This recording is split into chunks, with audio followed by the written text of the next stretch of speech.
चलो let's get started. Alright, चला अब यहाँ पे let us understand. Don't talk, let's focus. ठीक है, सुन के लो रे. अभी यहाँ पे ध्यान से सुन के लो. कल मैंने इनकम फ्रॉम एचपी स्टार्ट किया है. इनकम फ्रॉम एचपी में, हाँ,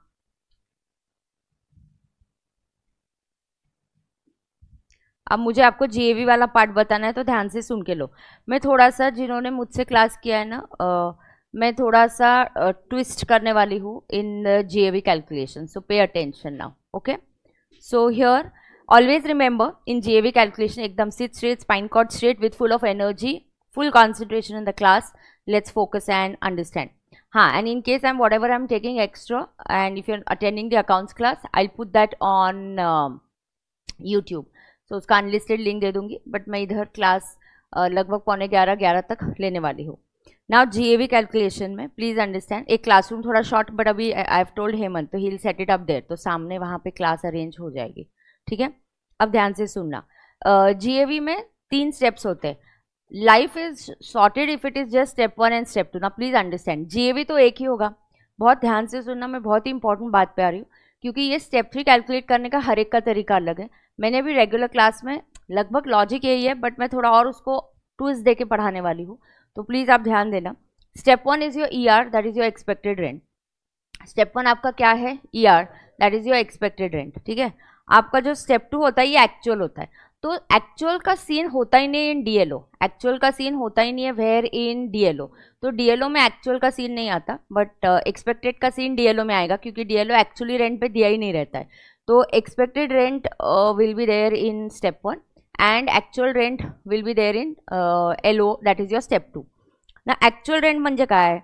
तुमको जो एनुअल रेंट मिलने वाला है ना, यहाँ लेते वक्त हम लेते हैं 12 मंथ्स का रेंट, चाहे वो रिसीव हुआ हो या रिसीवेबल हो.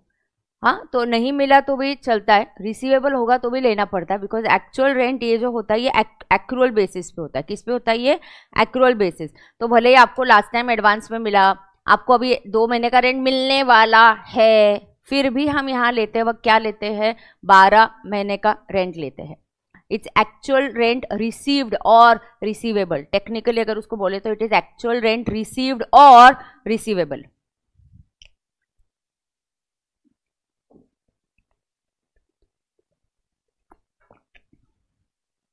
लेस क्या आएगा? Unrealise rent. ओके, लेस क्या आएगा? Unrealise rent. Unrealise rent is what? Bad debts. Unrealise rent क्या होता है? Bad debts. Unrealise rent of current year होता है, हमेशा आपको सिर्फ करंट ईयर के बैड डेट्स लेने. So this is unrealised rent for current year. So this is unrealised rent of current year, that is bad debts. उसके बाद आता है लॉस ड्यू टू वेकेंसी. उसके बाद क्या आता है? Loss due to vacancy. अब loss due to vacancy cross cross and then you have your step 2. So step 2 is जो एक्चुअली आपके हाथ में आने वाला है. ठीक है, अब स्टेप 1 भी आ गया, स्टेप 2 भी आ गया. अब जीएवी तो 2 चीजें हो ही नहीं सकती, जीएवी जो होगा हमेशा एक ही होगा. नाउ स्टेप 3 एप्लीकेबल कब होता है वो ध्यान से सुनना. Step 3 is applicable. स्टेप 3 की एप्लीकेबिलिटी के बारे में समझो. Step 3 is applicable if, क्या है? Step 3 is applicable. Now when is step 3 applicable? Step 3 is applicable if step 2 is less than step 1. Is less than step 1. तुम्हारे रेगुलर क्लास की book है क्या? एक मिनट, एचपी की. If step 2 is less than step 1 and there is loss due to vacancy. There is loss due to vacancy. अब vacancy का meaning बहुत important है. मैं घर रेंट पे देना चाह रही हूँ बट मैं रेंट पे दे नहीं पा रही हूँ. ठीक है, तो आज ये बहुत इंपॉर्टेंट बात है. Let us just focus and understand this. आज हम पूरी कोशिश करेंगे कि हम एचपी के चैप्टर को आज खत्म कर दें. Step 3 is applicable if step 2 is less than step 1 and there is loss due to vacancy. Correct है क्या? Yes. Now step 3, step 2 is less, तो गवर्नमेंट बोलते कुछ तो गड़बड़ है ना यार, आपका एक्चुअल एक्सपेक्टेड से कम क्यों आ रहा है? इसीलिए they want to do more research, they want to analyze it further. They say no, now why is it happening that आपका step 2 जो एक्चुअल है इज लेस देन एक्सपेक्टेड, तो गवर्नमेंट को दर्द होता है कि तुमको एक्चुअल इनकम तुम्हारा एक्सपेक्टेड इनकम से कम क्यों आया. Then they say no, then we need to find out some reasons for it. So if your step 2 is less than step 1 and there is loss due to vacancy, ये दोनों हुआ तो ही step 3 applicable है. So both has to happen only then step 3 is applicable. So is step 3 is applicable if step 2 is less than step 1 and there is loss due to vacancy. अब what if ma'am if this step 3 is not applicable, मान के चलो ये condition नहीं हुआ तो क्या हुआ, step 3 is not applicable. अगर step 3 क्या बन गया is NA, step 3 क्या बन गया NA, step 3 NA बन गया, then final GAV is equal to step 1 और step 2 whichever is higher. Government है तो गव्हर्नमेंट क्या बोलेगी, थोडासा व्हॉल्यूम वाढव, तू लेक्चर स्टार्ट झाली 5 मिनिटं थांबत जा, म्हणजे मग आम्हाला काहीतरी असतं वाढवायचं आहे कमी करायचं आहे, मग परत तुला कॉल नाही करायला लागत. स्लाइट व्हॉल्यूम वाढव. Step 3 is not applicable, step 3 is not applicable, then final GAV is step 1 और स्टेप 2 विचएवर इज हायर. क्या होगा फाइनल GAV, स्टेप 1 और स्टेप 2 विचएवर इज हायर. समझ में आ रहा है क्या. If step 3 is not applicable, then final GAV is step 1 or step 2, whichever is higher. Obviously, government will say 1 or 2, जो भी higher है, इनकम की बात हो रही है तो गवर्नमेंट बोलेगी 1 या 2, whichever is higher. ठीक है, ये लॉजिकल है क्या.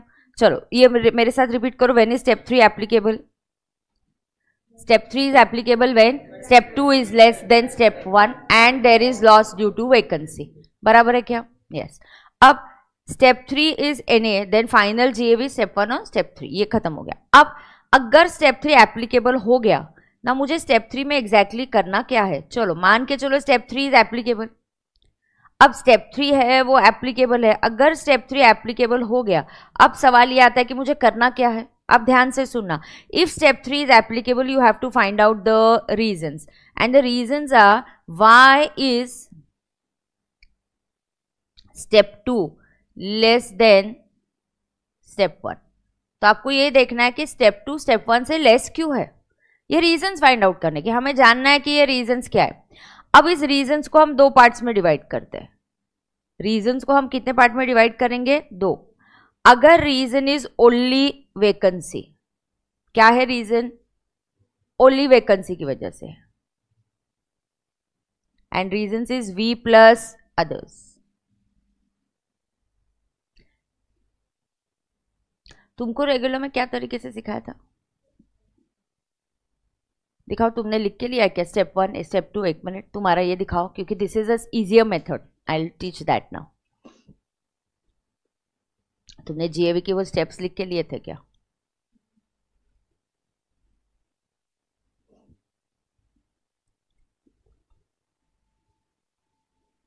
ER और AR whichever is higher, कोई है.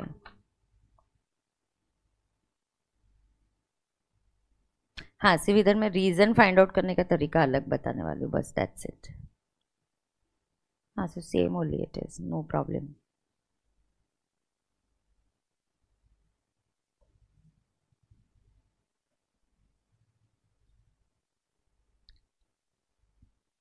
ये okay, now pay attention and listen. अब हमें निकालने हैं रीजंस.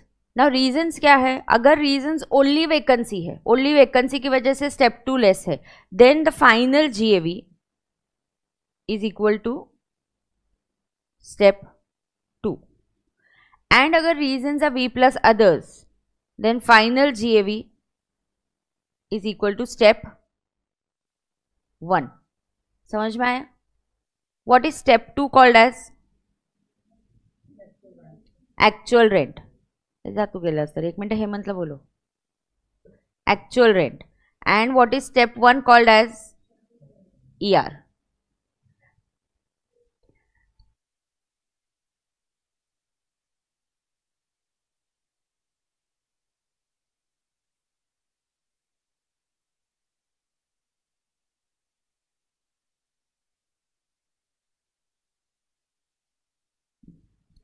तो ऐसा करेंगे कि मेरा क्लास 1-1.5 घंटा ही है, तो अपन शिफ्ट हो लेंगे. मतलब फिर 3 o'clock तक दिन the small classroom is better, वहाँ पे अभी बेंचेस और ये लगानी अननेसेसरी बड़े क्लास में। फिर हाँ कहाँ पढ़ाते हैं?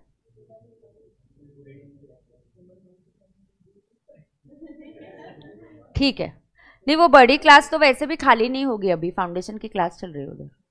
हाँ चलो, only vacancy and then V plus others, बराबर है क्या? अब सुन के लो मैम, ये रीजंस कैसे निकालेंगे, अभी ध्यान से सुनना। This is only vacancy and it is V plus others. Reasons को दो पार्ट में डिवाइड किया है, ओनली वैकेंसी या other reasons. Basically only vacancy है या अदर रीजंस। अब रीजंस निकालने का मैं थोड़ा सा तरीका आपको चेंज करके बताने वाली हूँ। अब देखना, लेट्स से आपका स्टेप 1 ना, फोकस करो हाँ, your step 1 is 1,10,000, everybody focus, and your step 2 starts with annual rent which is 1,30,000, then क्या आता है, less unrealized rent 10,000, then you have vacancy loss 30,000, तो आपका स्टेप 2 बन गया 90,000। चेक करो। अब देखना, सबसे पहले first thing you have to do is step 3 applicable. पहले देखो स्टेप 1 कैसे आया होगा, स्टेप 1 कैसे आया होगा, दिस इज म्यूनिसिपल वैल्यू और fair rent whichever is higher subject to standard rent, subject to what, standard rent. Okay, step 2 कैसे आया, actual rent minus unrealised rent मतलब bad debts minus loss due to vacancy. Step 2 आया 90,000। If anybody thinks we are getting confused and we are comfortable, GAV में कोई change नहीं हुआ है, there is no amendment। तो अगर आपको लगता है कि नहीं, हमने हमारे जो भी टीचर से हमने जो भी मेथड फॉलो किया, you are comfortable with that, you stick to it. Okay, now listen, municipal value of fair rent subject to standard rent, step 2 is also the same. Now step 2 is 90,000। अब मैं आपको बोलूंगी is step 3 applicable?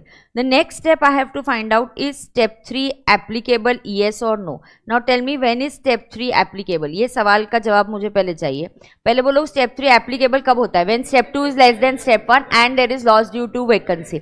माने ना government को लगा कुछ तो गड़बड़ है यार, step 2 step 1 से कम क्यों है, एक्चुअल रेंट एक्सपेक्टेड से कम क्यों है और वैकेंसी का लॉस है। मतलब लोग क्या कर सकते हैं, चीटिंग कर सकते हैं ना, बहुत ज़्यादा वैकेंसी दिखा के गवर्नमेंट मतलब दे कैन ट्राई से कि नहीं नहीं यू नो इनकम अपना कम करने की कोशिश कर सकते हैं। तो इसीलिए गवर्नमेंट क्या करती है, उस वैकेंसी पे ज़्यादा फोकस करती है। अब जो स्टेप 3 है ये एप्लीकेबल है या नहीं, तो first is step 2 90,000 less than 130, yes.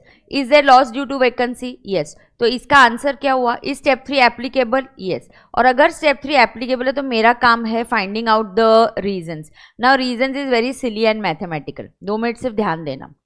देखना, आपको 3 रीजंस हो सकते हैं, बहुत ध्यान से देखना। अब मैं यहाँ पे थोड़ा सा आपको बता रही हूँ।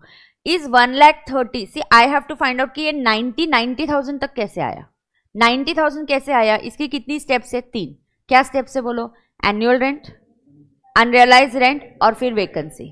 क्या क्या है बोलो, एनुअल रेंट, अनरियलाइज रेंट और फिर वैकेंसी। बराबर है कि नहीं, यस। तो अब देखो, इज 130 लेस देन 100, हर एक स्टेप पे आप 1,10,000 से कंपेयर करते जाओ। क्या 1,30,000 1,10,000 से कम है, नहीं, तो ये उसकी वजह से कम नहीं है।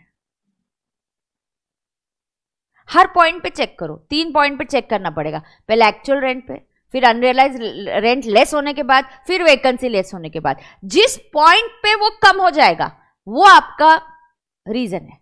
जैसे is 130 less than 110, no, I was expecting a rent of 1,10,000 but my actual rent is much more, that is 1,30,000।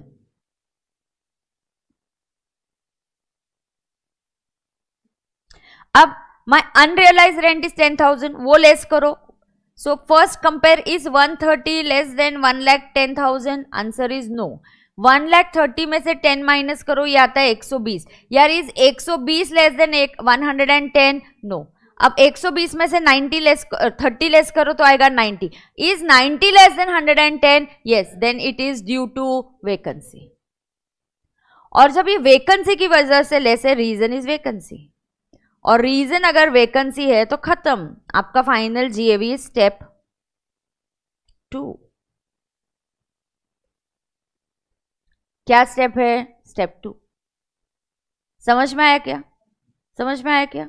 Okay, another example. Now example 3, example 2। Your step 1 is 1,10,000। ठीक है, आपका step 2, step 2 starts with annual rent. Annual rent is 130, unrealized rent is 30,000 and vacancy is 10,000। ये कितना हुआ step 2? 90। सबसे पहला, is step 3 applicable? ये मुझे हमेशा सवाल देखना है। Is step 3 applicable? Why? Is step 2 90,000 less than 1,10,000? Yes. Is that loss due to vacancy? Yes. Is step 3 applicable? Yes. Now, if step 3 is applicable, I have to find out the reasons. Reasons 3 bar. Is 1,30,000 less than 1,10,000? No, इसकी वजह से less नहीं है, rent के difference की वजह से less नहीं है। फिर 130 में से 30,000 माइनस किया तो ये बन गया 1,00,000। ओहो, इज 1,00,000 लेस देन 1,10,000? यस, तो रीजन इज अनरियलाइज रेंट की वजह से लेस है, प्लस और भी लेस हो गया बिकॉज ऑफ वेकेंसी। तो वेकेंसी की वजह से भी और भी लेस हो गया, तो यहाँ वेकेंसी भी रीजन है और अनरियलाइज रेंट भी रीजन है। तो this goes in the category of others. एक होता है ओनली वी और एक होता है वी के साथ बाकी के कारण भी, तो अदर्स। तो ये अदर्स बन गया।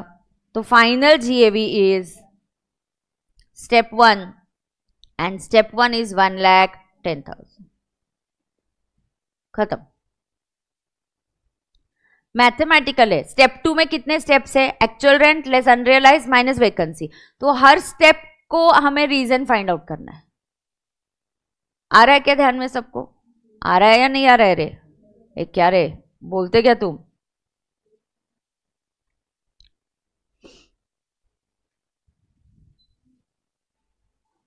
अब देखो एग्जाम्पल 3, तुमने लिख के लिया है क्या ये? हाँ हाँ, लिखो।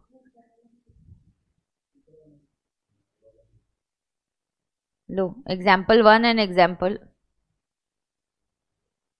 लिख के लो। This is example 1 and then example 2।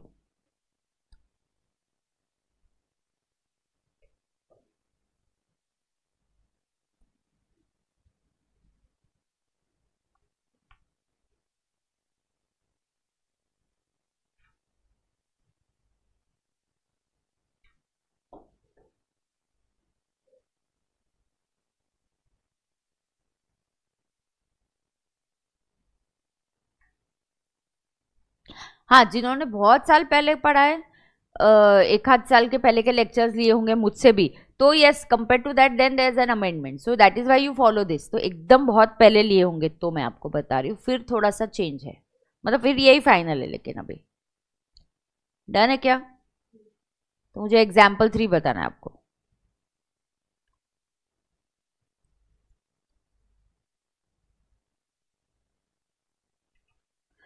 और स्टेप 3 के पास जाना ही नहीं है ना, तो गवर्नमेंट बोलेगी चलो जो है उसमें से विच एवर इज हायर ले लो, ईआर या AR whichever is higher ले लो। ध्यान में आया क्या सबको?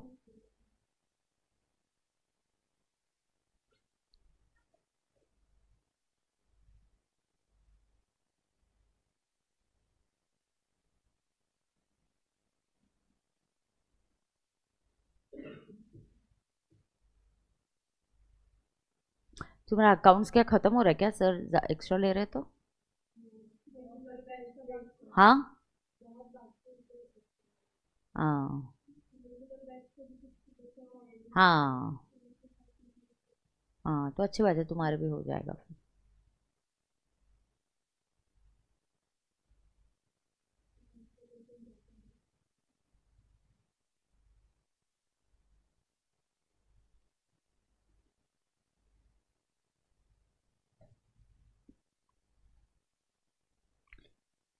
तो रेगुलर क्लास के भी बच्चे आते हैं क्या फिर तुम्हारे साथ ही?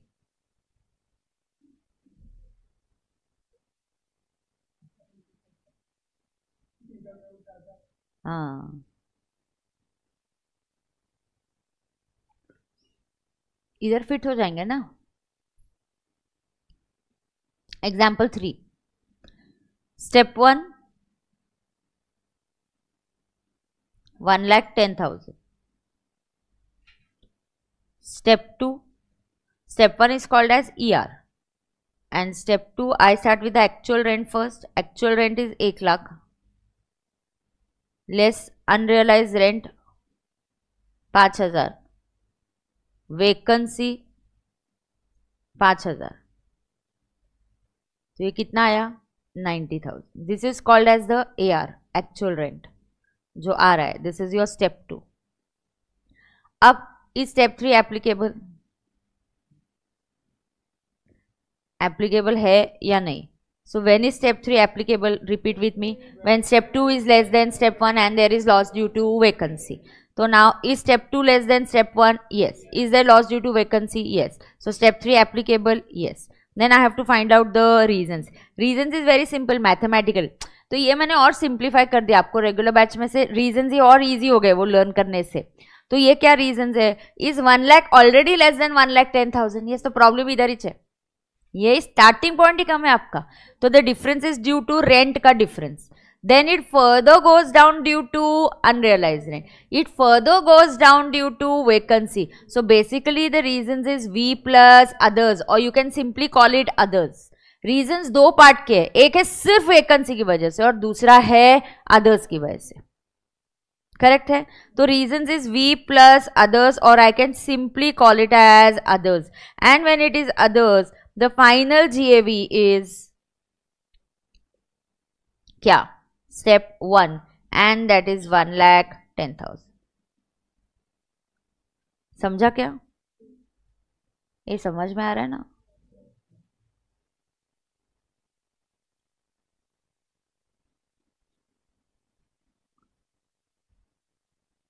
ठीक है. Example 4.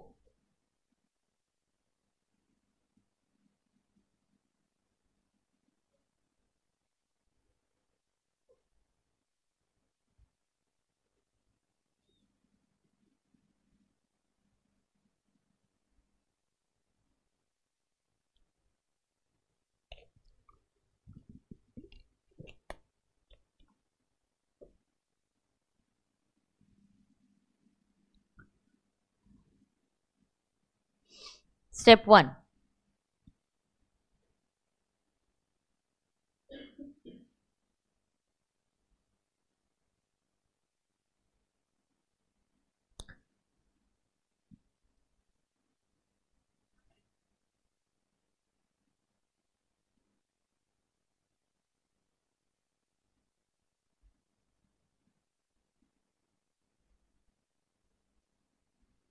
या 40 कर देती हूँ, ऐसा कुछ ही नहीं है.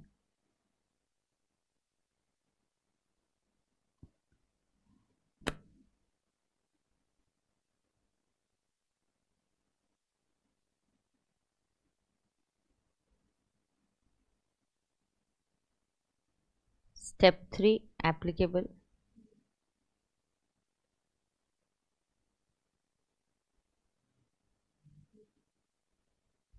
When is step 3 applicable? When step 2 is less than step 1 and there is loss due to vacancy. So is step 3 applicable? No. And when it's not applicable, simply you have two things. उसमें से एक choose कर लो. So obviously government will say choose whichever is higher. Therefore final GAV is ER or AR, whichever is higher. So that is 1,20,000.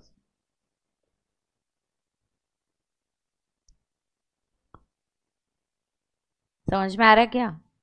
आ रहा है कि नहीं आ रहा है? क्या 1 लाख क्या है? हाँ. Are we done? 4. Step 1, 160. Step 2, actual rent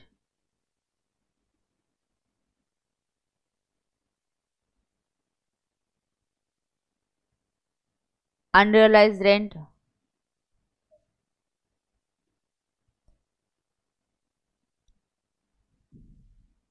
vacancy एक मिनट रुक जाओ.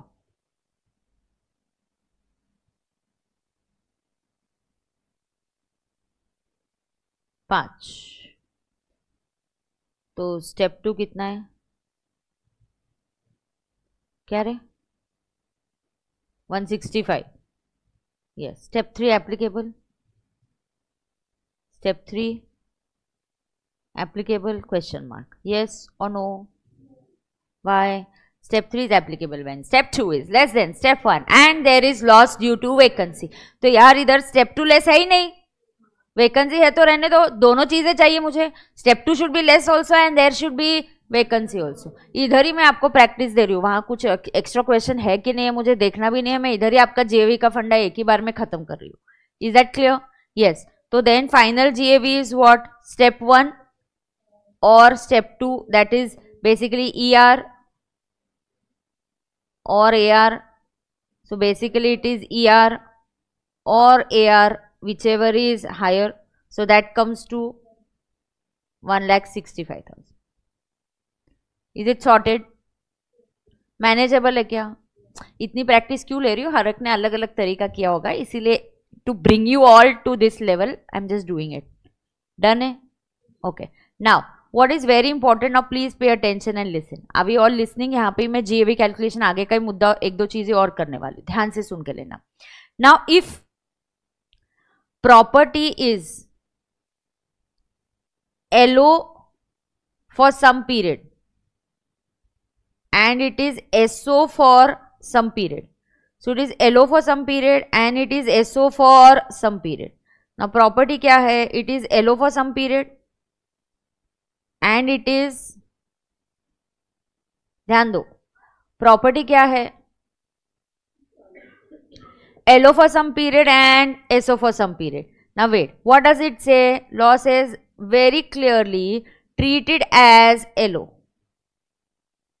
treated as LO। तो कंपल्सरी आपको क्या ट्रीट करना है उसको बेटा, you have to treat it as LO, very important. तो आपको उसको ट्रीट करना है LO के जैसे, क्योंकि उसमें से इनकम आ रहा है ना, तो उसको एसओ तो बोल ही नहीं सकते, वो डीएलओ तो है ही नहीं, उसमें से इनकम जनरेट हो रहा है, तो best option is to treat it as LO.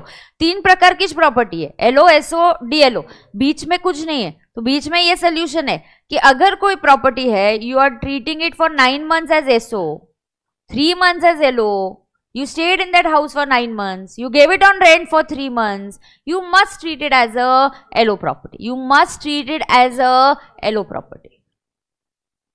Now comes the question how to calculate its GAV। now but first is treated as LO, तो ऊपर उस प्रॉपर्टी के ऊपर LO लिखना है और उस कॉलम के लिए सारे रूल्स LO के हिसाब से आपको करने, म्यूनिसिपल टैक्स अलाउ होगा, सब कुछ होगा। अब 2 चीजें यहाँ पे आपको ध्यान से सुननी है, इसके जीएवी कैलकुलेशन करते वक्त थोड़ा सा ट्विस्ट है। अब इसका जो कैलकुलेशन होता है, please understand the period when your self occupied is not called as vacancy, because vacancy का मीनिंग क्या है, मुझे घर रेंट पे देना था और मुझे टेनेंट नहीं मिला। ऐसा हो सकता है कोविड में टेनेंट नहीं मिले बहुत लोगों को, सब लोग यहाँ पे पूना में जो जॉब कर रहे थे छोड़ के घर चले गए, वर्क फ्रॉम होम, बहुत लोगों के जॉब चले गए, तो everybody was doing work from home. समझ में आ रहा है क्या? तो वैकेंसी का मतलब क्या होता है, I want to give the house on rent but I don't have a tenant, and SO period is self occupancy. When you going and staying there, कहां से टेनेंट आने वाला है उधर? तो यहां पे आपको एक हिंट ये याद रखना है कि SO period cannot be treated as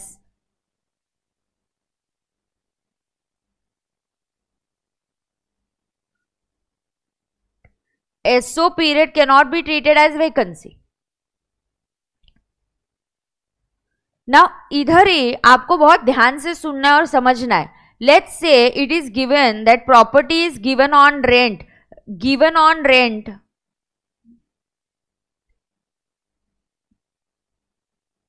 property is given on rent for 9 months and 3 months it was self-occupied।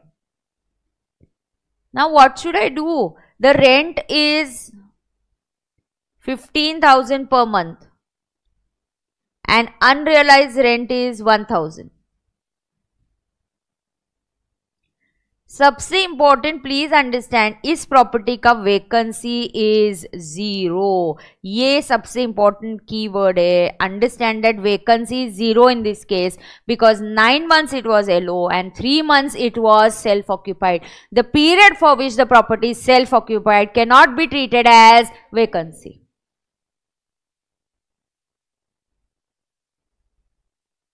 झिपता है? Okay.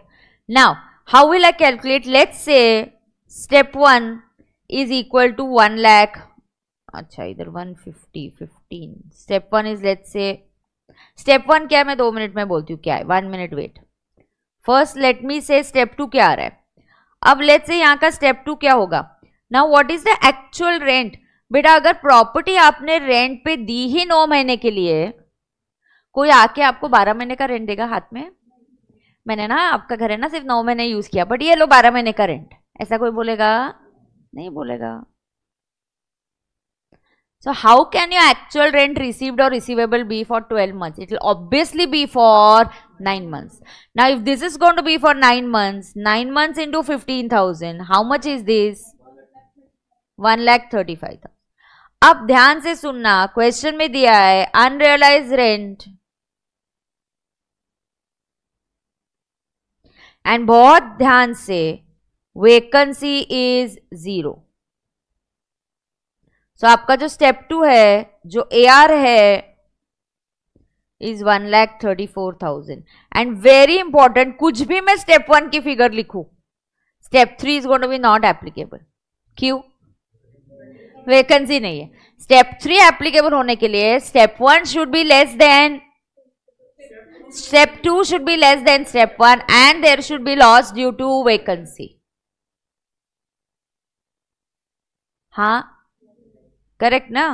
तो ये let's say here, let's assume step 1 is given as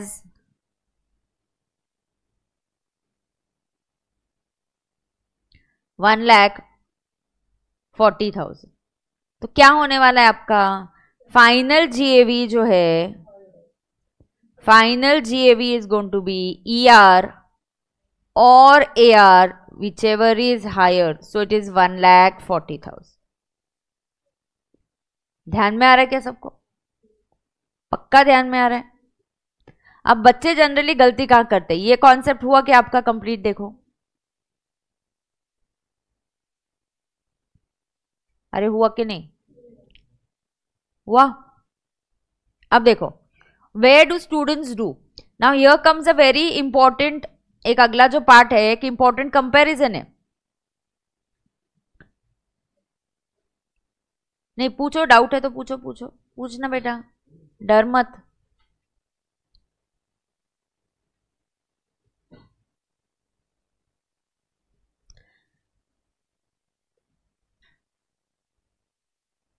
Rajveer, vacancy का मतलब होता है property is given on rent but you don't have a tenant.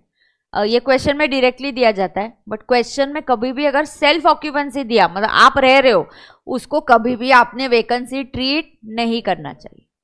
उसको आपने कभी भी वेकेंसी ट्रीट नहीं करना चाहिए. Is that clear? ओके. अब देखो इंपॉर्टेंट कंपैरिजन. अब यहां पे लेट्स से मैंने property given on rent, it is given on rent for 9 months. It is self-occupied for 3 months. And let me here say given on rent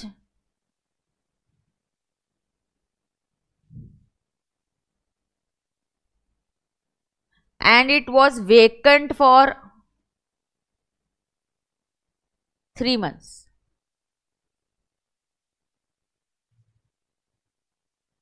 बराबर है क्या? एक में वैकेंसी नहीं और एक में वैकेंसी है.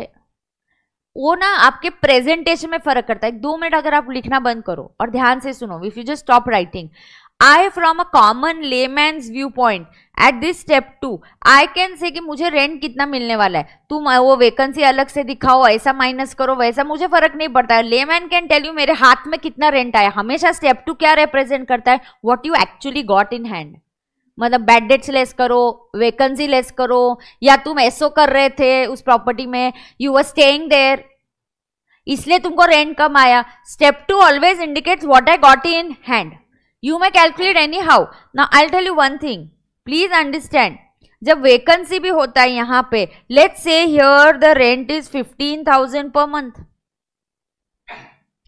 and unrealized rent is 1,000. Here also let me say the rent is 15,000 per month. अब बहुत ध्यान से सुनना. and unrealized rent is 1,000. now vacancy है my step 2 calculation. I leave space for step 1. now step 2 calculation is somebody में से नहीं मुझे ना in short 9 महीने का ही रेंट मिला. वैकेंसी था ना 3 महीने का, तो कोई क्या बोल सकता है 12 महीने माइनस 3 महीने, मतलब मुझे 9 मंथ्स का ही रेंट मिला. 9th मंथ इंटू 15,000 इज 1,35,000 और 1,000 अनरियलाइज. अरे लेकिन टाइम पास के लिए नहीं ना, उधर वैकेंसी है ना, वो फिल करना पड़ेगा ना. वैकेंसी प्रेजेंटेशन वाइज अलग दिखाना पड़ता है. तो एक कॉमन पर्सन जिसको इनकम टैक्स नहीं पता, वो बोलेगा मेरे हाथ में 134 आए. आप बोलोगे हाँ बराबर है 134 ही आए, लेकिन हमारा प्रेजेंट करने का तरीका अलग है. जब भी वैकेंसी होता है show it separately.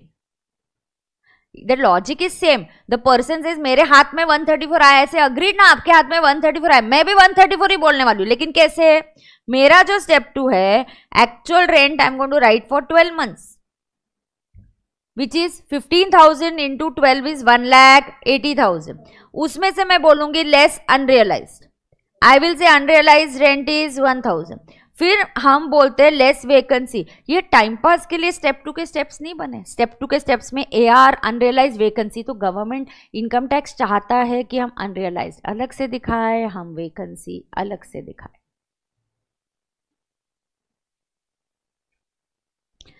So vacancy यहां पे मैं कितना लेस करूंगी 3 months which is 45,000. Are we again getting 134 only? Yes. So a common person, a layman is also saying 134. I am also saying 134, but my 134 is more strong because I am doing the correct presentation as required in income tax, because it wants me to show rent minus unrealized minus vacancy. तो जब भी vacancy होता है उसको अलग से दिखाओ.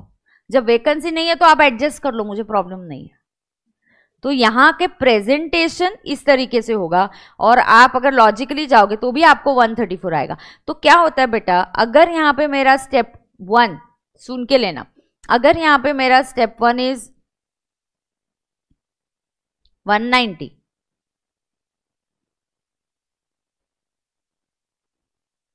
Now is it less due to this 180 is less than 190? एक मिनट, या मैं उसको अदर्स, ये फिर अदर्स में चला जाएगा ना, अपन लेस इससे ले ले क्या.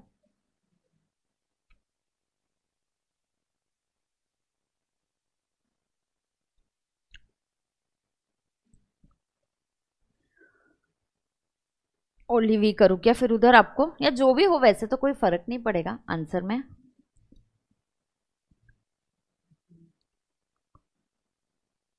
Now pay attention. Is 180 less than 170? No. 180 में से 1000 लेस करो तो 179. Is 179 less than 170? No. Then it is less only due to vacancy. And if it is only due to vacancy, सबसे पहले step 3 applicable. The answer is yes, it is applicable. Yes. And once it is applicable, you find out the reasons. Reasons was only vacancy. Then final GAV is step 2.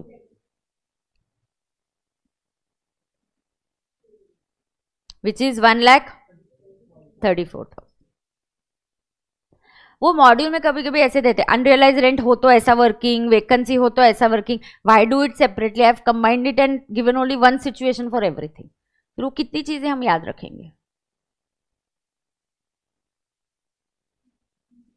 अब यही अगर मैं यहां पे आती हूं, लेट्स से स्टेप 1 गिवन, ऐसा given है कि ये 170 है. वैसे ही अगर मैं यहां पे लिखती हूं स्टेप 1 कितना है 170 है, ये क्या है गिवन है. अब देखो सेम है, यहां पे सिर्फ डिफरेंस ये कि it was self occupied for 3 months. ना can self occupancy be treated as vacancy? No. That means अब मेरे स्टेप 2 करते वक्त मेरा एनुअल रेंट लेस अनरियलाइज तो फिक्स्ड है. मुझे पता है कि अनरियलाइज रेंट 1000 है. अब मुझे पता है कि वैकेंसी नहीं है इस केस में. क्यों वैकेंसी नहीं है? Period for which you're self occupying can't be called as vacancy. तो यार मुझे रेंट कितना मिलने वाला? अभी कौन मुझे 12 महीने का रेंट आके देगा? तो मुझे ऑब्वियसली जो रेंट मिलेगा वो 9 मंथ्स का मिलेगा, which is 1,35,000. So 135 minus 1,000 that comes to 134,000. That is step 2. यहां सबसे इंपॉर्टेंट है कि स्टेप 3 इज नॉट एप्लीकेबल. देखो आप वहां पे प्रेजेंटेशन गलत करोगे तो आपका स्टेप 3 एनए हो जाता है, इसलिए वैकेंसी अलग से दिखाना बहुत जरूरी है. सो स्टेप 3 एनए बन गया तो फाइनल जीएवी इज ईआर और AR, whichever is higher. So that is equal to 1,70,000. So did you see the difference? Though the figures were more or less the same, but still the GV went different.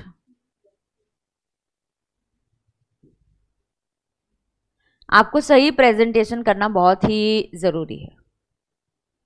सही है क्या? सही है क्या? Real life में कोई step 1 का working करता नहीं ऑफिस में. Directly it is just step 2 and we consider that and we are sorted in life. Nobody does this kind of working. कि step 1 municipal value, fair rent, we don't do it. हाँ. So we just do the step 2 working. From where we are going to go and find fair? जितना actual rent वही FR है, वही मिलता है, बस वही है हमारा सब कुछ फाइनल. समझ में आ रहा है क्या आपको?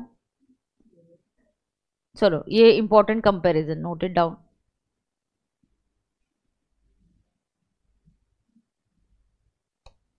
क्या हो गया?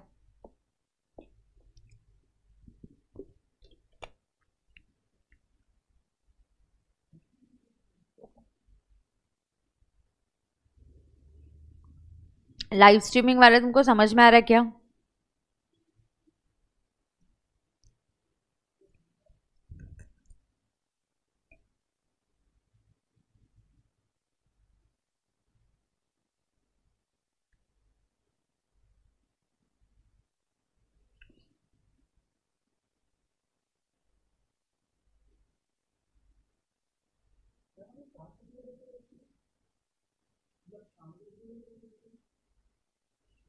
फिलहाल तो अभी ये चल रहा है ना, न्यू बैच का admissions and all going on, तो everyday I am going home by 8.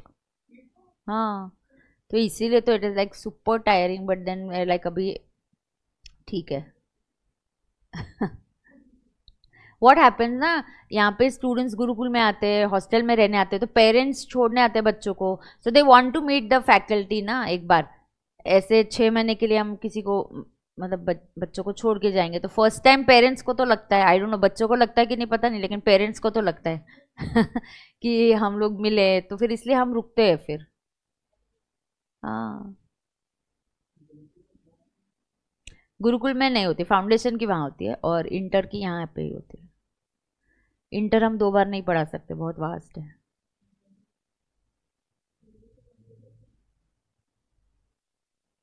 मैं तो नहीं हूँ फाउंडेशन में. अच्छा हो गया वो नहीं है बीसीआर. हाँ it was that was that BCR used to help to score ना.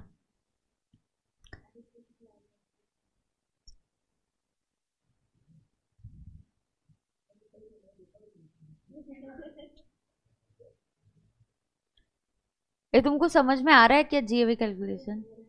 अब हो गया ये जीएवी के इतने ही रूल्स, और यही देखना आप, मैंने कितने एग्जाम्पल लिखवा के दिया अभी इधर आपको. हाँ ना.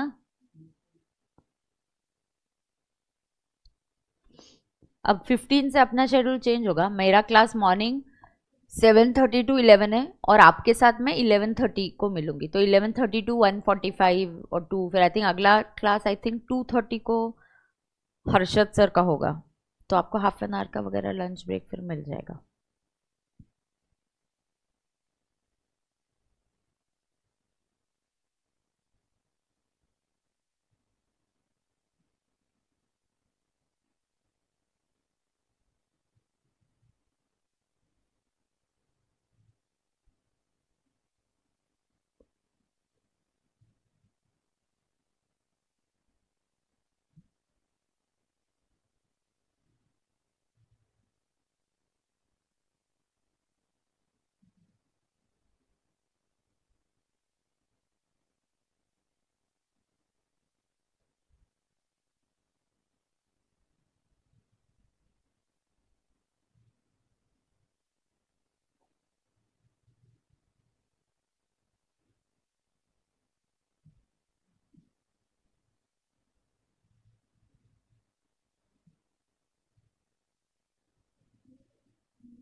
चलो are we done?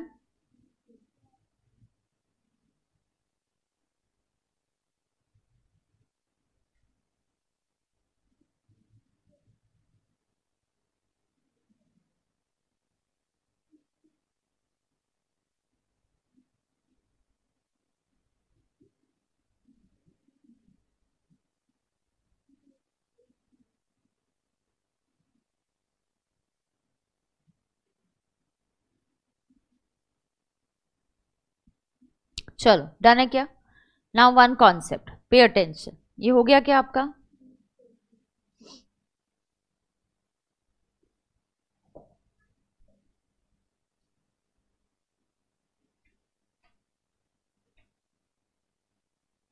Now listen and understand. Sometimes आपको ऐसा भी क्वेश्चन आएगा, नेक्स्ट कॉन्सेप्ट, कि ये जो घर है इस घर के टुकड़े कर दिए, ओके मतलब पार्टीशन हो गया, मतलब it is like this, there will be unit 1 which is SO 50%, कुछ भी हो सकता है, एरिया कुछ भी हो सकता है, मैं जैसे एग्जांपल दे रही हूँ, and there is unit 2 which is let out, it is yellow.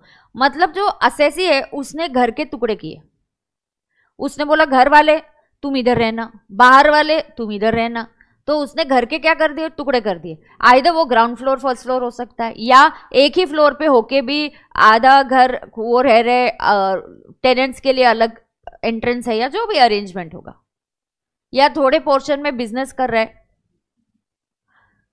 तो यहां आपको ये समझना है, जब घर के टुकड़े करता है, अयो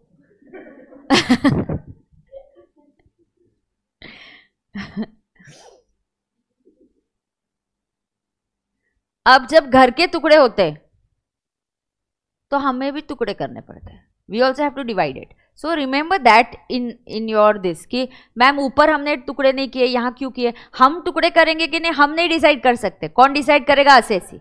असेसी ने अगर घर के टुकड़े किए तो हमको भी डेटा के टुकड़े करने पड़ेंगे, डेटा को भी डिवाइड करना पड़ेगा एरिया के बेसिस पे। अब प्लीज अंडरस्टैंड, इस घर का सॉल्व करते वक्त unit 1 50% of it will be treated as SO, and unit 2 का 50% will be treated as LO, and all info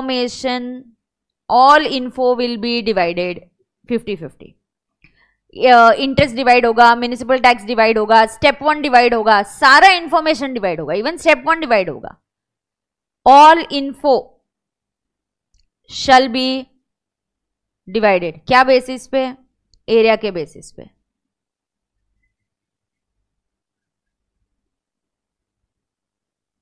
even step 1 will be divided.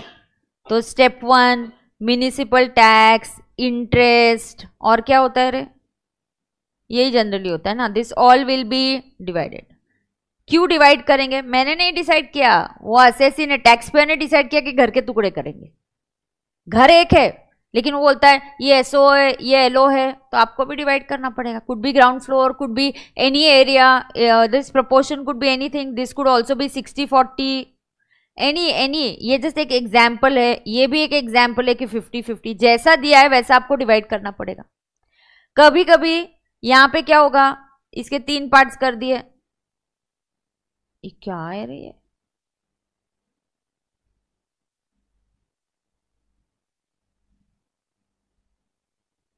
अब कभी कभी इसके क्या पार्ट्स कर दिए? 3 पार्ट्स कर दिए।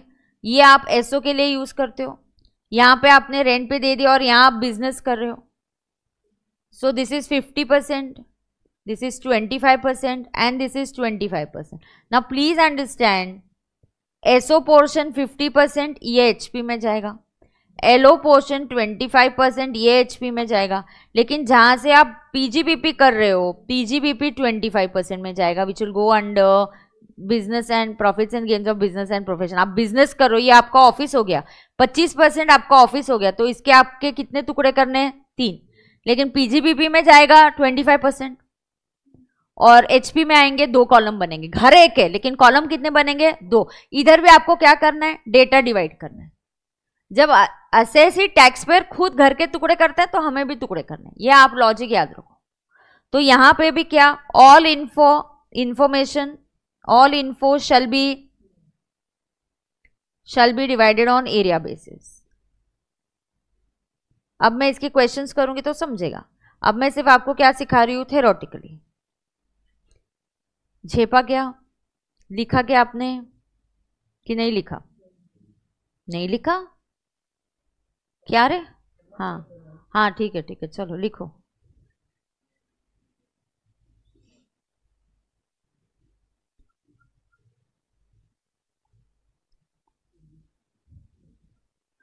फिर बस अभी प्री कंस्ट्रक्शन, को ओनर्स, ऐसा ही पार्ट बचा है। पहले अभी कुछ थोड़े क्वेश्चंस करेंगे और उसके बाद अपन प्री कंस्ट्रक्शन, को ओनर्स या क्वेश्चंस के साथ ही करेंगे वो कुछ कॉन्सेप्ट्स।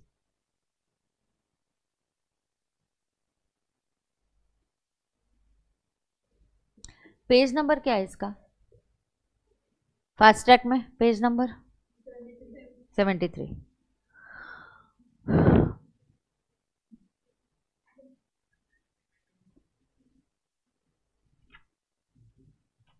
वो क्यों नहीं आ रहा है? वो दो लड़के एक साथ बैठते हैं, वो भी नहीं आया, ये भी नहीं आ रहा है।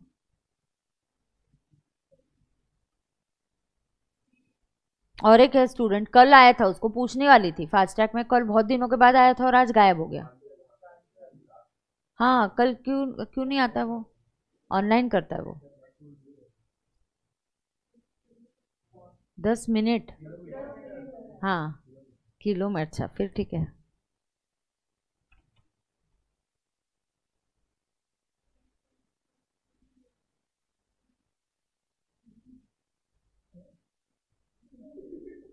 क्या रे, क्या हो गया तुमको? चलो लिखा क्या तुमने?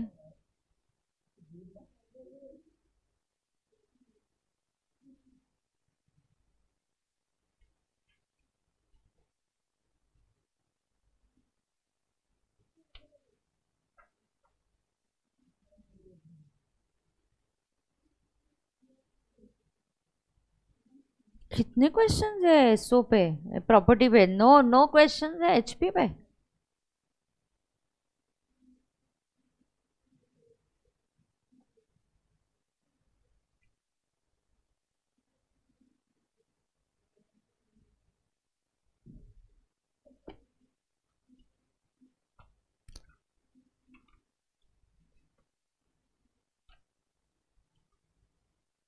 किया क्या हमने? कंप्लीट हो गया क्या आपका?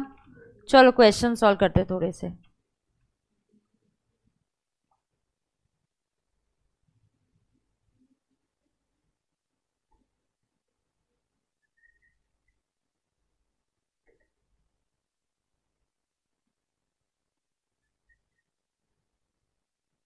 ये डिडक्शंस लर्न किए क्या तुमने? सैलरी का वर्किंग हो गया क्या तुम्हारा? सैलरी की टेस्ट हो गई? सैलरी का होमवर्क, कंबाइंड क्वेश्चन के 2 होमवर्क, सब हो गया ना? कुछ पेंडिंग मत छोड़ो।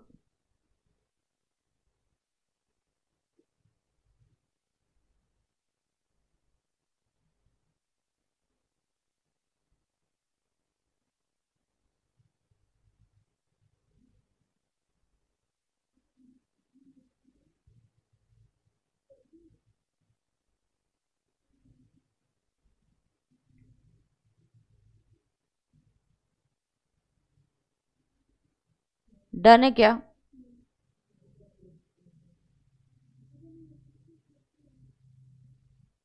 चलो let's do a little bit of questions. 2-3 concepts और है ऑफ कोर्स, लेकिन एक 2-3 और एक कॉन्सेप्ट बता ही देती हूँ थेरोटिकली, फिर मैं क्वेश्चंस करती हूँ, तो सुन के लेना। एक होता है very important concept, unrealised rent recovered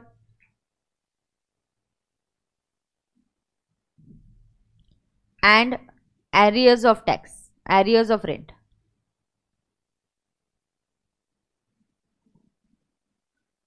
तो अगला concept is unrealised rent recovered and arrears of rent.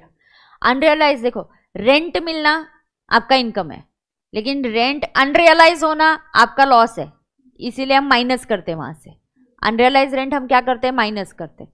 So please understand, unrealise rent हम माइनस करते हैं क्योंकि स्टेप 2 से माइनस करते हैं क्योंकि हमारा लॉस है ना। वैसे ही अगर अनरियलाइज रेंट रिकवर हो गया तो हमारा फायदा हो जाता है, जैसे बैड डेट्स रिकवर्ड, वैसे ही unrealised rent is your income and arrears of rent is also your income.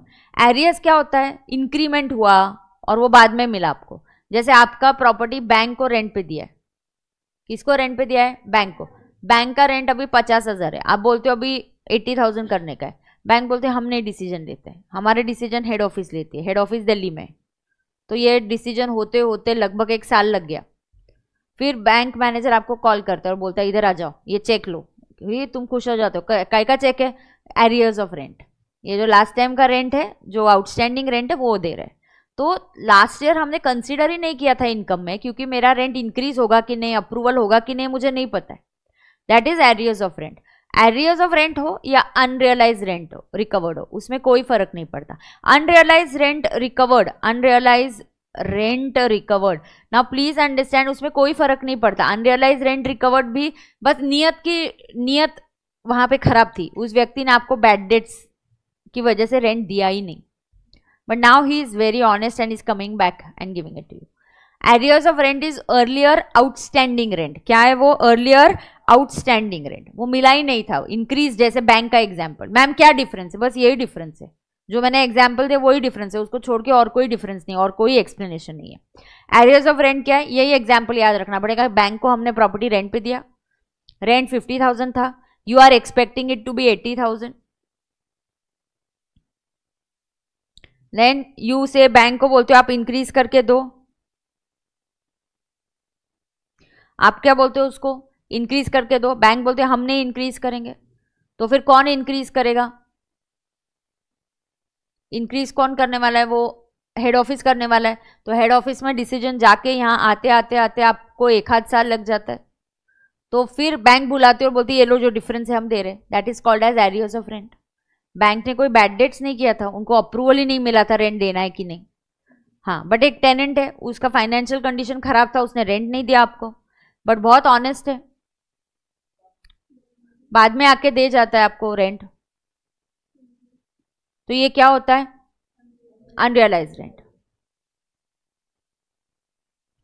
बराबर है क्या? पक्का? Yes. So unrealised rent recovered and arrears of rent, both are income, both का tax treatment is the same. So for both, write down here, for both tax treatment is same.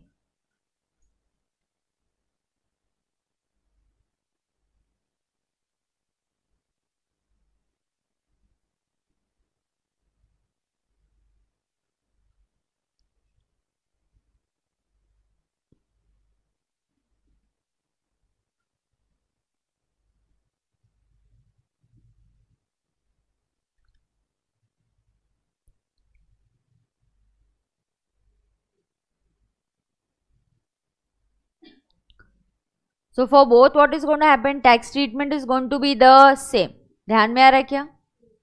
पक्का? अब देखो, your tax treatment is going to be same. So what is the tax treatment?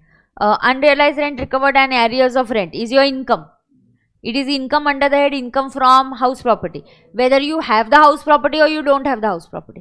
ऐसा भी हो सकता है वो पुराना arrears है and ICI loves this adjustment. Mr. X has sold the property. उसके बाद वो टेनेंट आके बोलता है ये लो, मैंने ना लास्ट ईयर आपका प्रॉपर्टी रेंट पे लिया था, ये बैड डेट्स था, अब मैं रेंट दे रहा हूँ वापस। हाउस प्रॉपर्टी हो या ना हो, arrears of rent received, unrealized rent recovered will always be income from house property and it will be taxable in the year of receipt.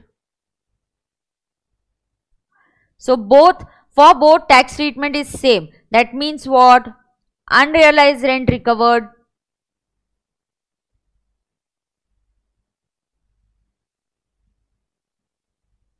and arrears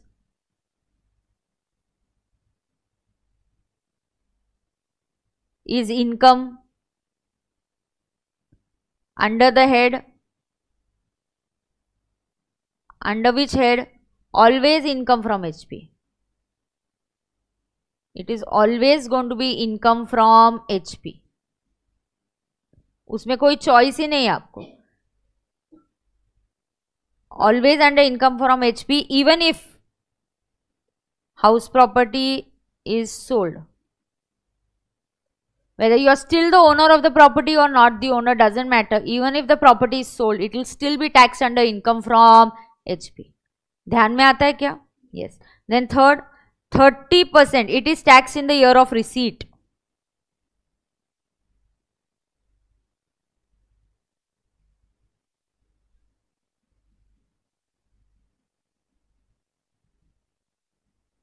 It is taxed in the year of receipt and 30% standard deduction is available.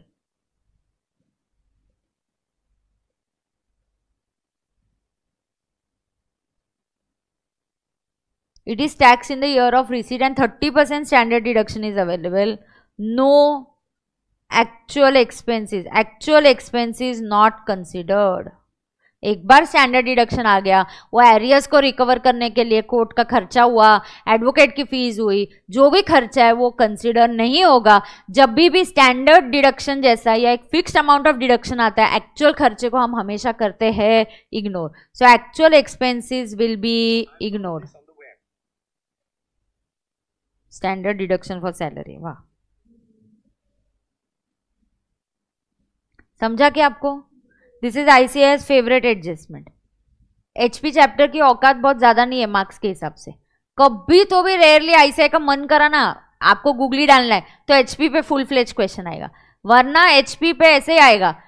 एक PGBP का question आएगा, पहला combined question PGBP आएगा, salary based होगा, उसमें एक हाथ दो लाइन होगा, mister x has a property given on rent, इतना इंटरेस्ट है वगैरह वगैरह. ही हैड अनदर प्रॉपर्टी, उसको एरियर्स में मिला, तो आपको एलओ का वर्किंग करना पड़ेगा, उसमें एरियर्स ऑफ रेंट ऐड करना पड़ेगा.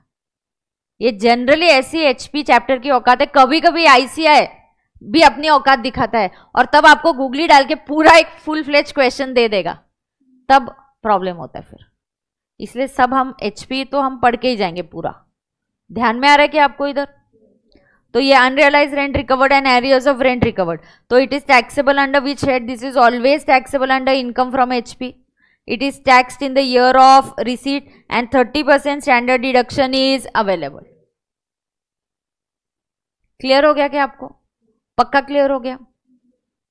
कॉम्पोजिट रेंट मैंने ऑलरेडी आपको कहां पढ़ाया था? आईओएस के चैप्टर में. So if you recall, open your iOS का चैप्टर भी हम अपन लिख के लेते हैं ना, पूरा लिखाया था कि मैंने आईओएस. मेरे पास क्यों नहीं है फिर आईओएस लिखा हुआ?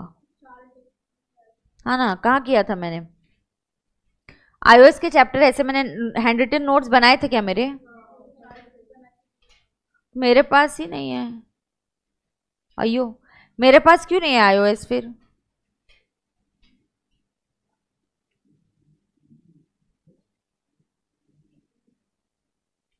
किधर है आईओएस? क्या आईओएस के मैंने रामबाण के बाजू में लिखा था क्या?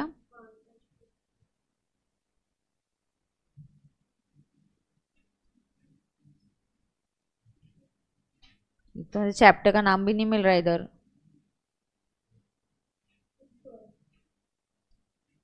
सिक्स्थ वन, हाँ इधर ही लिखा है मैंने. मैं वही बोलूँ आईओएस का. ये देखो रेंटल, ये देखो. तो एचपी का ये पार्ट मैंने आपको कवर किया है इधर ही. देखा क्या आपने? आईओएस इनकम, अगर ओनली रेंटल,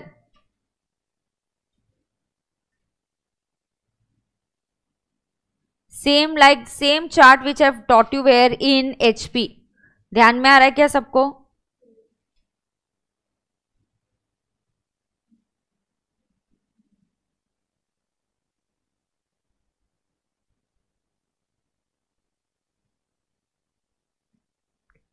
ये देखो, ध्यान में आ गया क्या? देखो यहाँ पे this is rental income. So rental income I have covered everything. यहाँ पे ये कहाँ जा रहा है? ये वाला जो रेंटल इनकम है, क्योंकि ये रेंटल इनकम आईओएस में जा रहा है. उप्स, कहाँ जा रहा है ये? आईओएस में. तो उसका खर्चा भी कहाँ जाएगा? आईओएस में जाएगा. अब रेंटल इनकम फर्नीचर वगैरह नहीं है, एचपी है. There is a house property, सिर्फ एचपी है तो it is a LO property. तो what is this? Then this is a LO property. HP वाला इनकम है तो ये क्या होने वाला है? This is going to be LO property. बरोबर है ना? एचपी के साथ एमिनिटीज है. It is called as composite rent. I have already taught you this in IOS chapter कि कॉम्पोजिट रेंट में दो है, लेटिंग out is separable and letting out is inseparable. घर रेंट पे देना तो कोई बोलेगा कि अरे तुम्हारा घर दे रहे, फर्नीचर किधर है? ऐसा एक्सपेक्टेड होता है कि घर के साथ तुम्हें फर्निश्ड घर चाहिए तो तुम फर्निश्ड अपार्टमेंट ढूंढो. हाँ, मुझे फैक्ट्री रेंट पे चाहिए तो of course you can say factory के इक्विपमेंट्स किधर है, मशीनरी किधर है. तुम सारा फैक्ट्री खाली करके लेके जाते हो और बोलते हो नहीं नहीं ये सिर्फ बिल्डिंग दे रहा हो, तो मैं बोलूंगी यार फिर ऐड में डाला क्यों फैक्ट्री रेंट पे देना है? बोलते सिर्फ बिल्डिंग रेंट पे देना है. तो जब फैक्ट्री बोलते हैं तो it comes with amenity. Cinema hall, theatre, victory theatre एक जो कैंप में है, दे हैड गिवन इट बीच में, अभी मुझे लेटेस्ट में नहीं पता, बट अर्लियर बीच में ई स्क्वायर जो है मल्टीप्लेक्स थिएटर, जो E square Ganesh Khind road पे अभी नहीं वो चलता, उधर अभी थिएटर नहीं है, बट उन्होंने विक्ट्री थिएटर जो है कैंप का ई स्क्वायर को चलाने के लिए दिया था। तो क्या रेंट पे दिया उन्होंने? Cinema hall. तो क्या मैंने सिर्फ बिल्डिंग दी क्या? प्रोजेक्टर दिया, चेयर्स दिया, कैंटीन दिया, सारा सिस्टम दिया ना, उसके साथ स्पीकर दिया, सब कुछ दिया ना, स्क्रीन दिया, प्रोजेक्टर, सब कुछ दिया आपको। Then this letting out is inseparable. Then the entire rental income will go under PGBP or under IOS.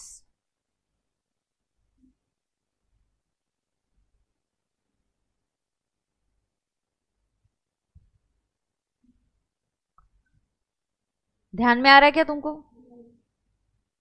पक्का? Yes. So this is about what? Rental income and main about the HP and the composite. ये furniture और ये आया, वहां घर नहीं है तो ऑब्वियसली वो iOS या PGBP में जाएगा। सही है क्या? तो ये हो गया। और एक कॉन्सेप्ट कौन सा है आपका, जो है रेंटल इनकम के बारे में, कॉम्पोजिट रेंट के बारे में।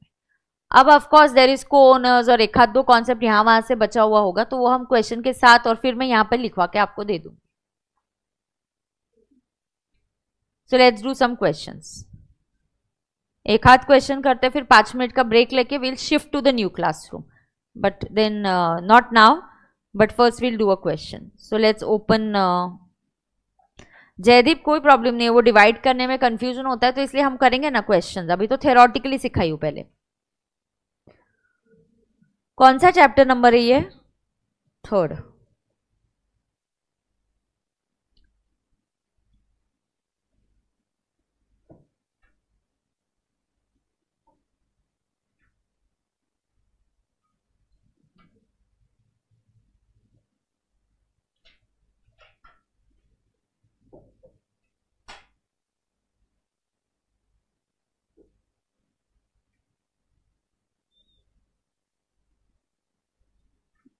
ये सेम ही है, we have done it. Standard deduction, interest from pre construction बचा है, अदर पॉइंट्स काफी मेजर, मतलब हो गया, जो भी बचा है उतना मैनेज हो जाएगा। केवाईसी क्वेश्चंस पहले देखते हैं। Will you do this question 1 for homework? GAV calculation है सिर्फ, ऑन पेज 84 है क्या? हाँ 84, हाँ। तो पेज 84 आपका पहला क्वेश्चन वो प्रैक्टिस के लिए, उसके ऊपर थोड़े केवाईसी, इसमें कुछ केवाईसी नहीं है, सिंपल है। केवाईसी ज्यादा कहाँ है? Salary, PGBP, because that's, yes, यहाँ कुछ नहीं है। ये जस्ट हम फिल इन द ब्लैंक जैसे कुछ क्वेश्चन है वो कर लेते हैं। रेडी क्या? चल,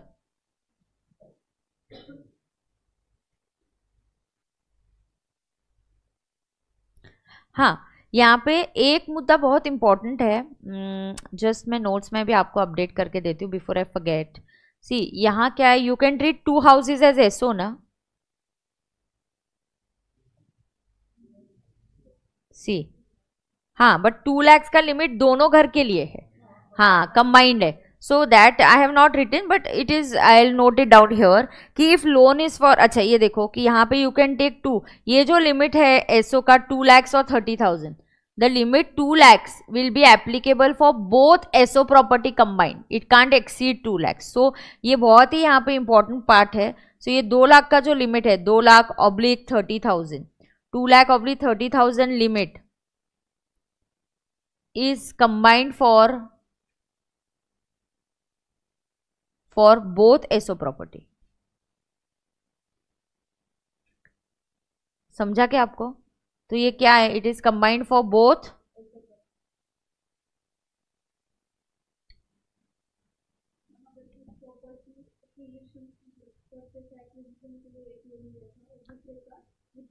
हाँ, तो फिर भी लिमिट 2 लाख है, हाँ हाँ यस, वो भी है। नाउ दिस 2 लाख और 30,000 limit is for both SO property, ठीक है। और ऐसा भी लिमिट है कि loan 1 is for purchase and there is loan 2 which is for repairs. फिर दोनों का फिर भी लिमिट क्या आएगा इंटरनली?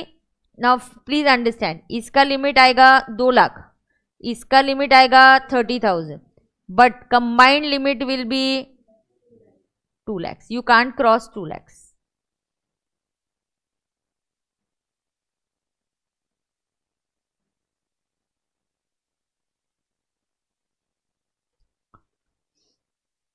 लगता है एचपी छोटा है बट उससे आईओएस इज सिंपलर। इधर पॉइंट्स है, जीएवी है, कैलकुलेशन बहुत, इधर बहुत से पॉइंट्स है।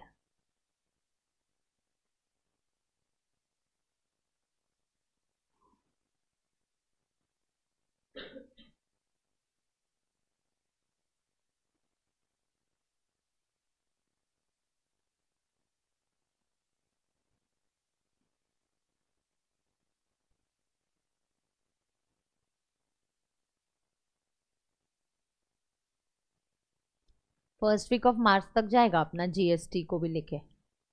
Will take that much time. GST will also take 20-25 days. अपना सिलेबस कम नहीं है, it's as good as 2 subjects. Syllabus is vast for us. तो जो भी है मतलब अपना अभी रेगुलरली क्लास 11:30 to 1:45 जैसा है चलेगा, जितना टाइम लगेगा लगेगा। That is how it will go but okay. Yes, so loan 1 purchase के लिए उसके लिए लिमिट होगा 2 lakhs। लोन 2 रिपेयर्स के लिए उसके लिए लिमिट होगा 30,000। दोनों का मिला के कंबाइंड लिमिट कितना होगा? 2 lakhs। ध्यान में आया क्या सबको?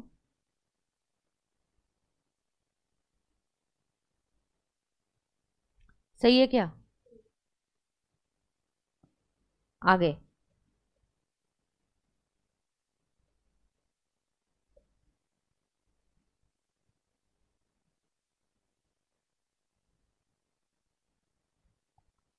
आगे आगे आगे आगे जाएंगे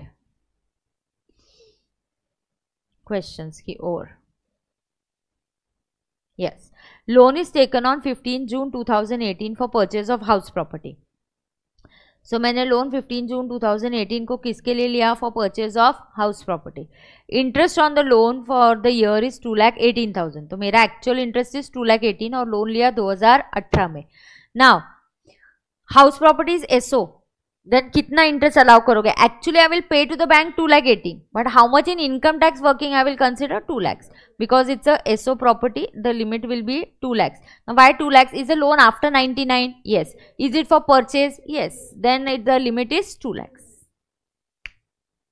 अगर यही LO होता तो कोई लिमिट नहीं, 2,18,000। यही DLO है तो 2,18,000। LO DLO को लिमिट नहीं है, limit of 2 lakhs and limit of 30,000। This is applicable only for SO property. बराबर है क्या? If loan is for repairs and house property is self occupied, ऊपर का ही सेम लोन रिपेयर के लिए लिया है, इंटरेस्ट 2018 है and property is SO, then the interest allowable will be 30,000।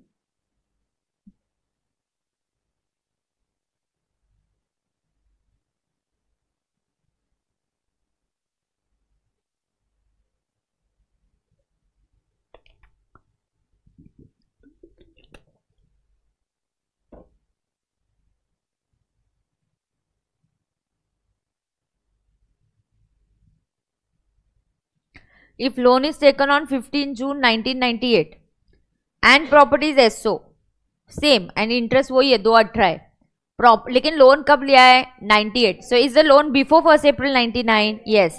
So then the allowable interest will be 30,000. Reason is what? Because loan is taken before 1st April 1999. Loan कब लिया है? Before 1st April 1999। ध्यान में आया क्या सबको? पक्का?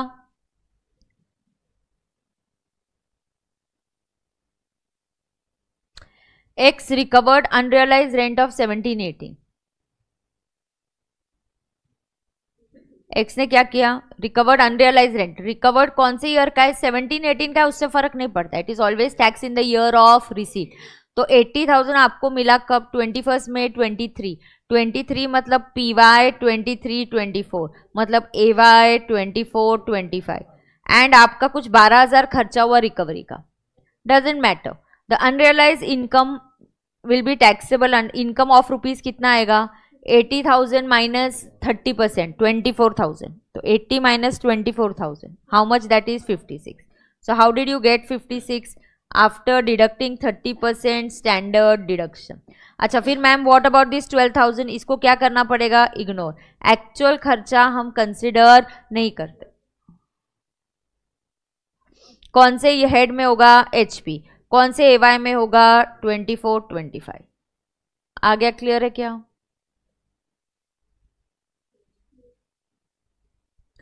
Arrears of rent receivable. Now arrears of rent receivable from ABC Limited, 18,000 relating to last year received in December 23. Relating to whichever year I really don't care. It is received in December 23 मतलब PY 23-24 मतलब AY 24-25. So this is going to be taxable in AY 24-25 and amount taxable will be 18,000 minus 30% मतलब 5,400 मतलब 12,600, 12,600 under the head income from HP. तो आपको क्या मिलने वाला है, 30% स्टैंडर्ड डिडक्शन।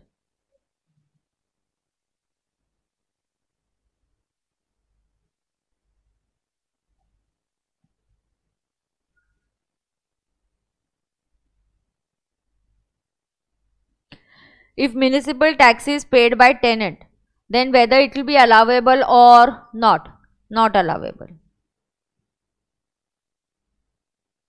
टेनेंट ने पे किया तो not allowable. Municipal taxes are allowed on payment basis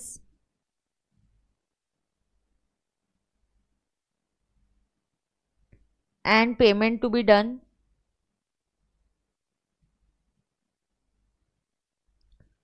done by owner.